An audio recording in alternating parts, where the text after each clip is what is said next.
एक आदमी इतना बुरा था कि उसे मरने के बाद भी मुक्ति नहीं मिली। बस एक चीज ने उसे आजाद किया, भागवत कथा। वेलकम टू डे 7 ऑफ 365 डेज 365 श्रीमद् भागवत महापुराण सीरीज। गोकर्ण बहुत ही सन्यासी और ज्ञानी व्यक्ति था। यही धुंधकारी अपनी माँ को मारता था, पूरे गांव में आग लगाता था और चोरी करता था। एक बार कुछ वेश्याओं ने उसको मार कर सारा धन लूट कर ले गई। मरने के बाद भी उसे मुक्ति नहीं मिली। फिर कुछ दिन बाद गोकर्ण अपने घर आया तो उसने देखा कि भाई एक बहुत ही प्रेत आत्मा उसके घर में घूम रही है। तब उसने देखा कि ये तो मेरा भाई धुंधकारी ही है।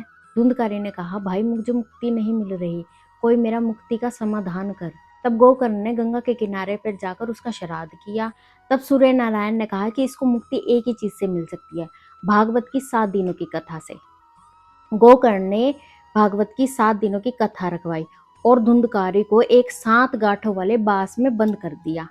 हर दिन एक गांठ खुलती जा रही थी जैसे जैसे 7 दिन की भागवत कथा खत्म हो रही थी। जब भागवत की 7 दिन की सारी कथा खत्म हुई तभी बांस की 7 की गांठें खुल गई और धुंधकारी को मुक्ति मिल गई। धुंधकारी ने कहा कि चाहे बड़ा सा बड़ा या छोटा से छोटा पाप क्यों ना हो, सिर्फ भागवत कथा सुनने से ही मिट जाता है। आज का सबक, अगर आपको लगता है कि आपकी भी गलतियां ज्यादा हैं, आपने भी बहुत पाप किए हैं, तो धुंधकारी को याद करो।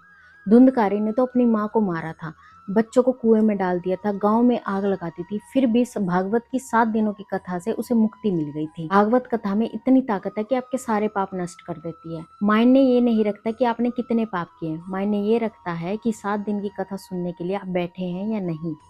कल से हम शुरू कर रहे हैं 7 दिन की साप्ताहिक कथा। जरूर आइएगा। जय श्री कृष्ण।